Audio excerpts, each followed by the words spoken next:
എനിക്ക് വേണ്ടിയൊന്ന് ദുആ ചെയ്യൂ ഉസാമ. പൊന്നുമോനെ, റബ്ബനോട് കരുണ കാണിക്കാ. അല്ലാഹു എന്റെ മരണവേദന കുറച്ചു തരാ.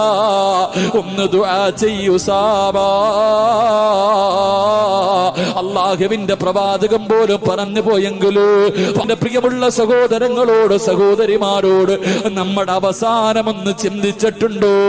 രാവിലെ ഉറക്കപ്പായിൽ നിന്ന് എഴുതിയിട്ട് കണ്ണുകൊണ്ട് കണ്ടത് പാപമാ, ചെവി കൊണ്ട് കേട്ടത് പാപമാ, നാവ് കൊണ്ട് പറഞ്ഞത് പാപമാ, കൈ കൊണ്ട് പിടിച്ചത് പാപമാ, കാലുകൊണ്ട് നടന്നത് പാപത്തിലേക്കാ, ഹൃദയം കൊണ്ട് ചിന്തിച്ചത് പോലും പാപമാ.